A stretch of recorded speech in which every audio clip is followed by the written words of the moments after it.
अभी तक हमने आप लोगों को समझाया था कि शब्द मतलब जागृत अवस्था के जितने भी पदार्थ होते हैं वो पदार्थ सब परस्पर में भिन्न भिन्न हैं और उनका जो ज्ञान है वो ज्ञान उनसे विषयों से भिन्न है। और जो ज्ञान यानी सभी विषयों का ज्ञान एक है। और पूर्ण रूपेण जो जागृत अवस्था का ज्ञान, तो जागृत अवस्था एक चीज और उसका ज्ञान दूसरी चीज। उधर फिर चलो स्वप्न अवस्था में, तो स्वप्न अवस्था के भी पदार्थ परस्पर में भिन्न भिन्न है। फिर उन पदार्थों का ज्ञान सबका एक है। ठीक है, यानी पदार्थ जो है वो उपाधि है और जो ज्ञान है वो अधिष्ठान है। ज्ञान का मतलब संवित जो है वो क्या है, एक है। और उसके बाद फिर सुषुप्ति अवस्था में, तो सुषुप्ति अवस्था में अज्ञान होता है ना। तो अज्ञान और अज्ञान का ज्ञान, तो उसका भी अज्ञान एक चीज और ज्ञान दूसरी चीज। अच्छा, इधर जागृत अवस्था का ज्ञान, सुषुप्ति अवस्था का ज्ञान और स्वप्न अवस्था का ज्ञान और सुषुप्ति अवस्था का ज्ञान, तीनों अवस्थाएं अलग अलग, उनका ज्ञान एक। ठीक है, तो बात है कि जो ज्ञान है वो जागृत स्वप्न सुषुप्ति, वहां पे ज्ञान को कहा है संवित। तो संवित जो है जागृत स्वप्न सुषुप्ति तीनों अवस्थाओं में है। ठीक है, तीनों अवस्थाओं में है। तो संवित जो है वो सतरूप हो गया। ठीक है, तीनों अवस्थाओं में तो सतरूप हो गया वो। अच्छा, और साथ में ज्ञान रूप है तो चित्त हो गया। ठीक है, अब तीसरे उसके बाद में बताया कि जो ये ज्ञान है क्या है कि ये जो संवित है ये आत्मा है। संवित क्या है, आत्मा है। कैसे आत्मा है कि संवित एक है और संवित कैसा है, ऐसा संवित स्वयं प्रभा एक है और स्वयं प्रभा मतलब स्वयं प्रकाश है। तो स्वयं प्रकाश जो चीज है वो है, ऐसा चीज क्या है, आत्मा है। ठीक है, तो स्वयं प्रभा संवित जो है वो क्या है, आत्मा है। और साथ में कहा नोदेति, उसी प्रकार बताया कि मासाद एक दिन में और पक्ष में, महीने में, वर्ष में, युग में, कल्प में, सब जगह पे जो संवित है वो एक ही है ना। तो संवित जब सब में एक है तो संवित तो सतरूप है और उनका ज्ञान। ठीक है, अच्छा, वो ज्ञान के जो कहते हैं नोदेति, न तो ये उत्पन्न होता, ये नष्ट भी नहीं होता। ठीक है, न तो ये उत्पन्न होता है और न नष्ट होता है, उत्पन्न भी नहीं होता और नष्ट भी नहीं होता। तो ये कैसा है, चित रूप है और सतरूप है ये। ठीक है, सत और ज्ञान रूप होने से चित रूप हो गया।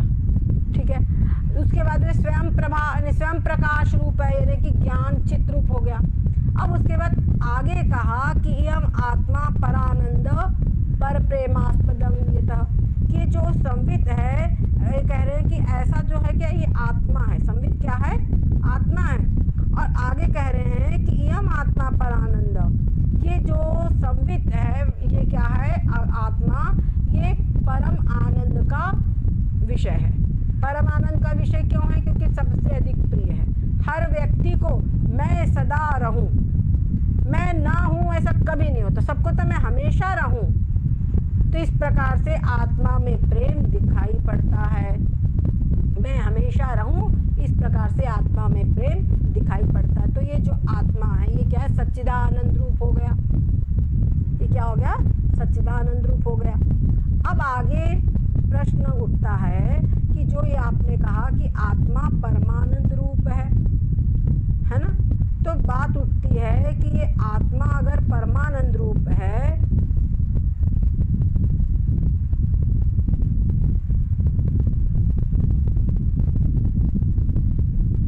तो ये आत्मा परमानंद रूप कैसे है, ये आत्मा परमानंद रूप कैसे, इसी के ऊपर में आगे चर्चा करते बताए कि अभानेन परं प्रेम भानेन विषये स्पृहा। ठीक है, बोलते हैं कि इसे आत्मा की जो परमानंद रूपता है इसकी प्रतीति होती है कि नहीं होती। तो अगर एक पक्ष है कि इसकी प्रतीति नहीं होती, तो भाई जब इसकी प्रतीति नहीं होती है तो आत्मा की जो जिस चीज की प्रतीति नहीं होती उसमें परम प्रेम कैसे हो सकता है। जब आत्मा की प्रतीति नहीं होती, आत्मा की परमानंद रूपता की प्रतीति नहीं होती, तो तुम कैसे कह सकते हो कि आत्मा में परम प्रेम है कि नहीं? जब प्रतीति नहीं होती तो कैसे होगी? जिस चीज की प्रतीति हो, जिस चीज के महत्व को मालूम हो, ज्ञान हो, तभी तो तुम कह सकते हो, तभी तो उसमें प्रेम होगा। जब उसकी प्रतीति नहीं तो उसमें तुम कैसे कह सकते हो कि ये ज्ञान हो सकता है? अब बात हुई कि ऐसा हो गया, अभाने न परम प्रेम। और फिर उसके आगे कहते भाने, अगर कहते कि भान होता है आत्मा का, आत्मा की परमानंद रूपता का भान होता है, तो अगर भान होता है तो फिर जब आत्मा परम प्रेम स्वरूप है, सबसे अधिक प्रेम आत्मा में है, सबसे अधिक परमानंद रूप आत्मा है, तो फिर विषयों की तरफ आदमी क्यों दौड़ता है? विषयों में उसको आनंद की प्रति, आत्मा की आनंद रूपता की उसको डायरेक्ट प्रतीति हो रही है, तो फिर विषयों के अंदर में आनंद रूपता की प्रतीति क्यों हो रही है? उसको क्यों दिख रहा है कि विषय में अरे वो मेरे को चाहिए, वो मेरे को चाहिए? ये उसको होना ही नहीं चाहिए फिर, पर ये होता देखते हैं, सारे संसार में देख रहे हैं, तो इसीलिए ये बात नहीं बनती है। तो इसका उत्तर देते हैं कि ऐसा है कि ये जो आत्मा है ये भाने पे भाता सो, अतो भाने पे भाता सो, ये भान होते हुए भी ये अभान की तरह है। इसकी जो परमानंद रूपता है ये भान होते हुए भी भान रूप नहीं है, अभान की तरह ही है, अप्रतीत होने की तरह ही है। अब फिर प्रश्न खड़ा हुआ, ये भी कोई बात है? एक ही वस्तु बोले कि उसकी प्रतीति होती भी है और नहीं भी होती, दिखता भी है नहीं भी दिखता, ये कैसे? ये तो हो ही नहीं सकता, ये कैसे हो सकता है? तो बोले उसके अंदर में हम उदाहरण बता रहे हैं तुमको। देखो, एक पिता है, वो कक्षा के बाहर स्कूल गया, चलो बच्चे से देखे, तो वहाँ पर बच्चों के पाठ करने का, वेद पाठ करने का आवाज़ आ रही थी। सब बच्चे सामूहिक रूप से पाठ कर रहे थे। अब पिता ने जब सब बच्चों का पाठ सुना तो उसने समझ लिया कि हाँ, इसमें मेरे बच्चे की ये भी आवाज़ है। बच्चे पिता पहचान लिया उनने, लेकिन साथ में एक व्यक्ति और गया तो बोले, उसको बोला मेरे बच्चे की भी इसमें आवाज़ है, देखो मेरा बेटा पाठ कर रहा है। तो बोले कौन सी आवाज़ तुम्हारे बच्चे की है? तो पिताजी ये आवाज़ मेरे बच्चे की, ऐसा अलग करके बता सकते हैं क्या? बोलो, नहीं बता सकते।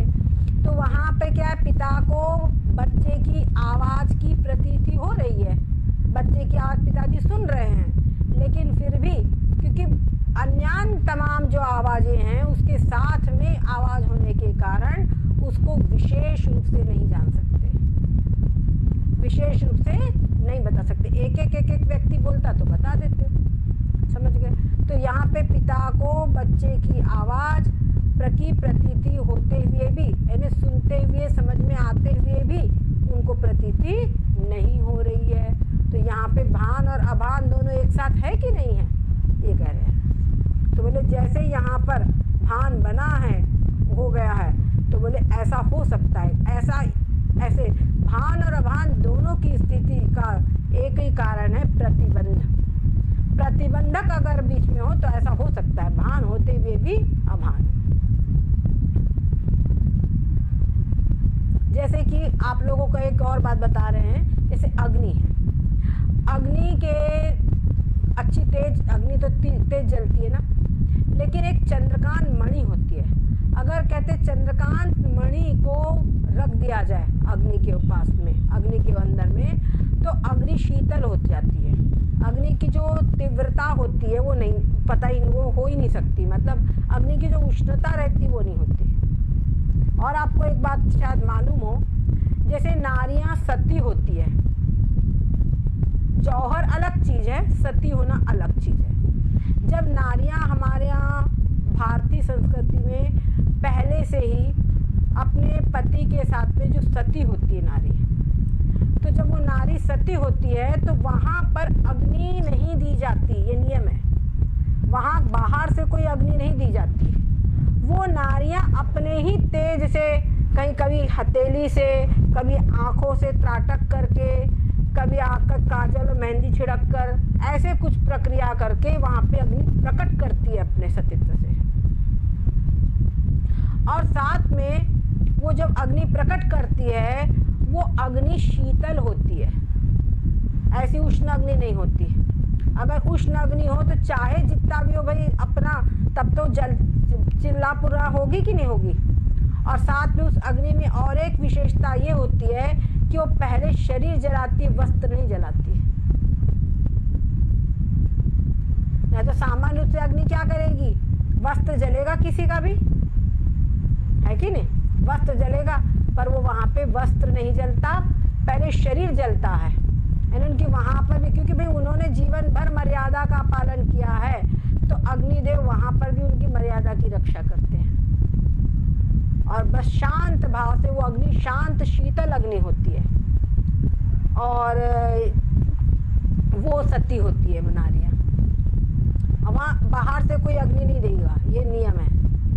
यहाँ पे चमखर में हुई थी सती, तो उन्होंने कहा, जो बहू थी उन्होंने अपने ससुर से कहा, पिताजी आप पुलिस में सूचना दे दीजिए मैं सती होंगी, नहीं तो बाद में आपको परेशानी होगी। तो उन्होंने सूचना दी पुलिस में, तो पूरा डीएम और एसपी जितने लोग थे सारा घेरा बना करके खड़े हो गए और बोले कोई इसको अग्नि नहीं देगा चिता को, देखते कैसे सती होंगी। उसने कहा ठीक है, वो सबके सामने निकली, वहाँ से पूरा सबके सामने से गई और चिता को रखा, सूर्य की ओर त्राटक किया और ऐसे हाथ से अग्नि प्रकट कर ली बस, और सारा घेराबंदी बनी रही अपनी। और कई लोग ऐसे हैं जिन्होंने अपनी आंखों से सती होते हुए उनको देखा था। वो मतलब अब 80 अब तो उनका शरीर शांत हो गया। एक गुप्ता फोटोग्राफर वाले को आप जानती हो ना दीदी, इनके पिताजी ने देखा था, वो तब बहुत छोटे से थे, सती होते हुए देखा था उनको, ऐसे करके। ठीक है, तो जैसे वहाँ अग्नि पे प्रतिबंधक होने पर, वह सती का जो तेज है वो अग्नि का प्रतिबंधक है, उसकी उष्णता को प्रकट नहीं होने देता, जलने नहीं देता। उसी प्रकार से यहाँ पर भी जला अग्नि जला भी रही है लेकिन उष्णता नहीं लग रही है वहाँ, ये विशेष बात है। उसी प्रकार से अब यहाँ पर भी क्या है कि जो आत्म तत्व है, इस आत्म तत्व की जो परमानंद रूपता है, इसकी प्रतीति होते हुए भी नहीं होती। इसका कारण है प्रतिबंध। तो अब बोलते कि प्रतिबंध क्या चीज है, ये आज हमको चलाना है, प्रतिबंध क्या चीज है। ठीक है, हाँ जी। ये जो आपने बताया, ये अतो आने अभी अबाधा हाँ, इसका क्या मतलब है? अतो आने, अतो यानी इसलिए, ठीक है, अतो का मतलब है इसीलिए, भाने यानी भान होने पर, प्रतीत होने पर, अपी यानी भी, रचनाथ को मुझे याद है, अपी यानी भी, ठीक है, भाने अपी, और इको यंची से इको हो गया य, ठीक है, अपी, तो य और यहाँ पे अ है, असंधि हो गई है, तो अभाता असौ, यानी असौ मतलब वह, ठीक है, यानी वह जो है पर, असो मतलब वह जो परमानंद रूपता है, ये भान होते हुए भी अभान की तरह है। वह परमानंद आत्मा की परमानंदता भान होते हुए भी अभान की तरह है, मतलब प्रतीत होते हुए भी अप्रतीत की तरह है।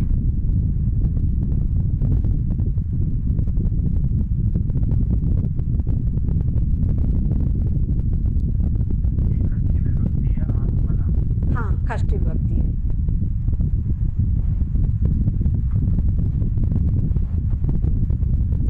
ठीक है, आगे चलें।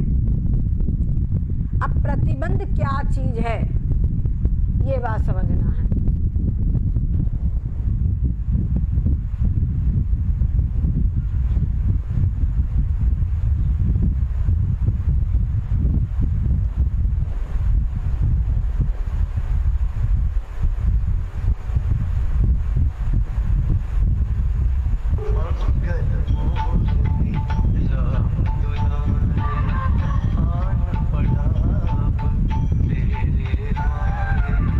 तेरे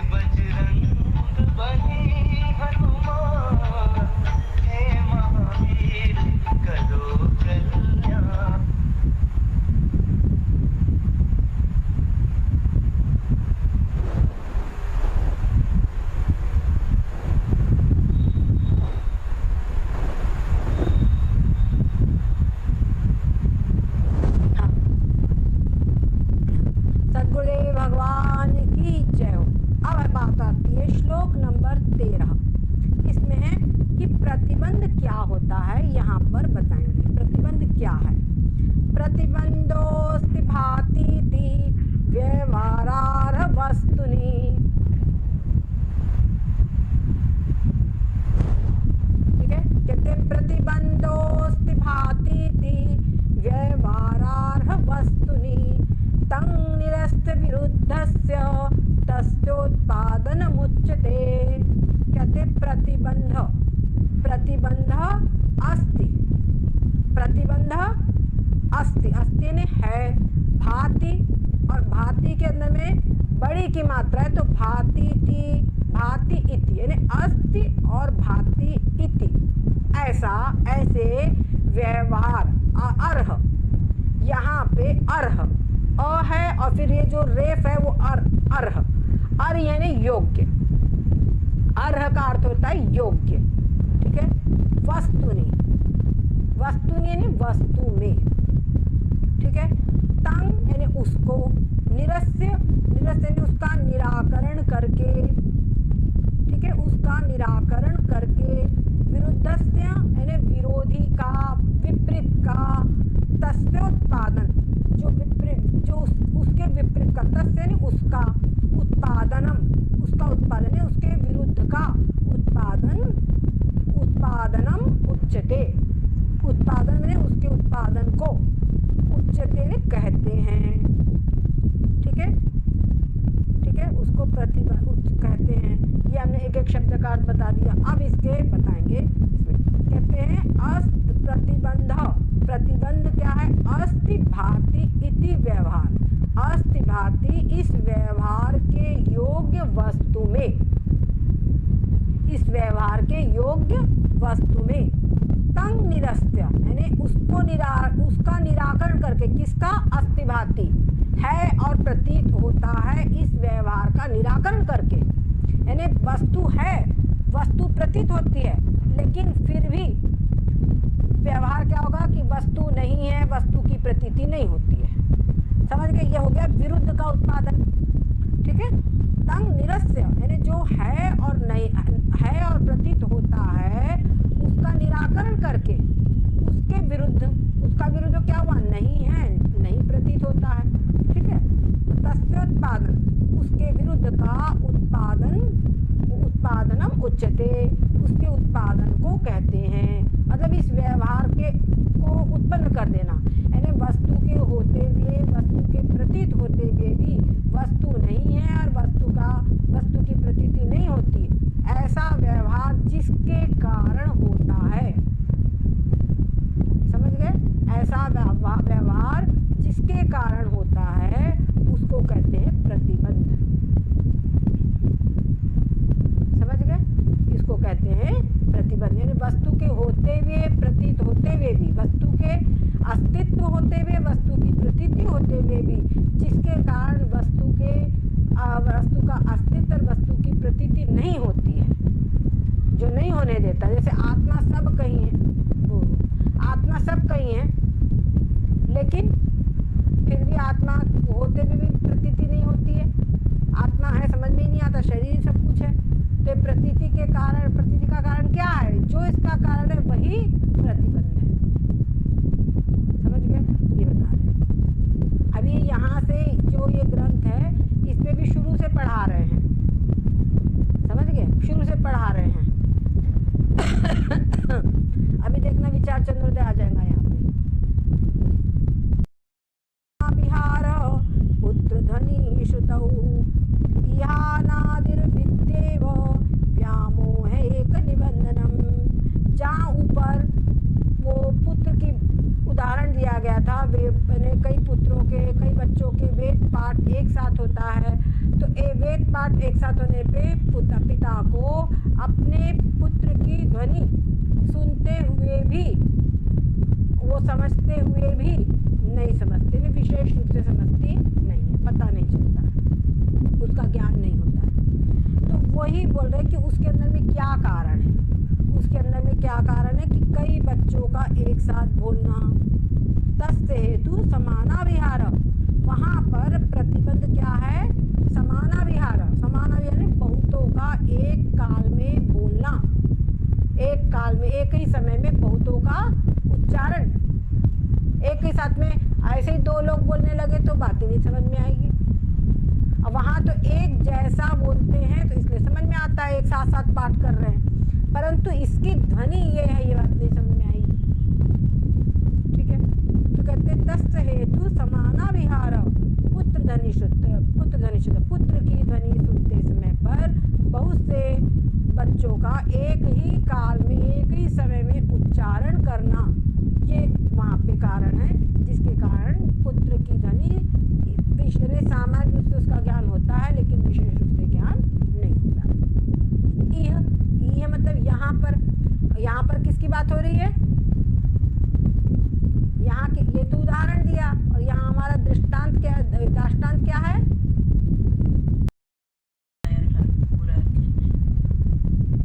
और कोई?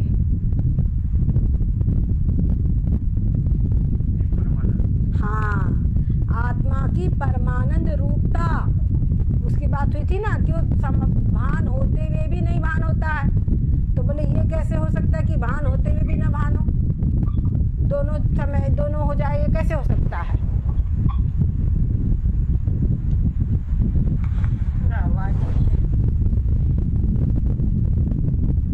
ठीक है कि दोनों मैंने प्रतीति होते हुए अप्रतीति दोनों एक साथ के, अप्रतीति और अप्रतीति एक साथ तो कैसे संभव है? तब पुत्र ध्वनि का उदाहरण दिए थे। तो पुत्र की ध्वनि जो समझ में नहीं आती है, वहां पर बहुत से बच्चों का एक साथ बोलना ये कारण है, ये प्रतिबंध है, इसलिए पुत्र की ध्वनि इस पर समझ में नहीं आती है, विशेष रूप से समझ में नहीं आती, ये बात हुई। लेकिन यहाँ जो परमानंद रूपता है, वो परमानंद, ये का मतलब ये जो परमानंद रूपता, आत्मा की जो परमानंद रूपता का भान नहीं होता है, मतलब सामान्य रूप से भान होते हुए भी भान नहीं होता है जो कहा गया, तो यहाँ पे उसकी परमाणुता के भान न होने में क्या प्रतिबंध है? तो यहाँ कहते इह क्या बोले? इह व्यामोह अनादि अविद्येव, यहाँ पे यहाँ पर यानी दृष्टांत में जो आत्मा की आनंद रूपता का विशेष भान नहीं होता है, उसके अंदर व्यामोहिक निबंधनम, विपरीत ज्ञान का जो मुख्य कारण है वो क्या है? अनादि अविद्येव, अनादि अविद्या ही एक कारण है, अर्थात उत्पत्ति रहित, अनादि यानी उत्पत्ति रहित अविद्या ही विशेष रूप से भान में प्रतिबंध की हेतु है। क्लियर हुआ? क्लियर हुआ कि नहीं हुआ?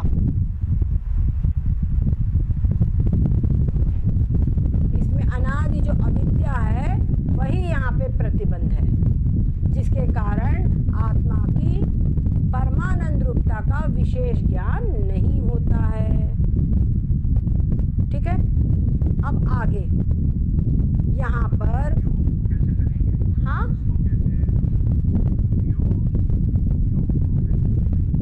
कहाँ पे भैया?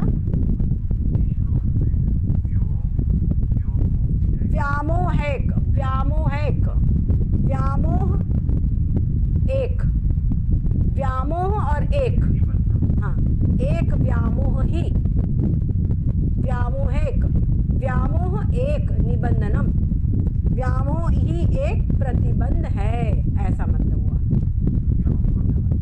व्यामोह मतलब नहीं समझ रहा, व्यामोह मोह जो होता ना, मोही का जो विशेष रूप है वो व्यामोह हो गया, बहुत अधिक मोह। प्रतिबिंब समन्विता, अब यहाँ पर बात उठती है कि ये अविद्या क्या है? जो अनादि अविद्या की बात की गई है, ये अनादि अविद्या क्या है? इसको आगे के श्लोकों में समझाएंगे। तो कहते चिदानंदमय ब्रह्म प्रतिबिंब समन्विता तमो रज सत्वगुणा प्रकृतिर्द्विविधा च सा।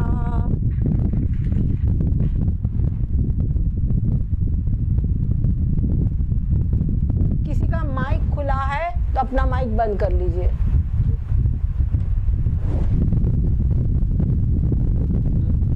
चिदानंद में, ठीक है, चिदानंद मतलब चैतन्य रूपी जो आनंद है, चिदानंद में ब्रह्म, ठीक है, चिदानंद में जो आनंद जो ब्रह्म है उसके प्रतिबिंब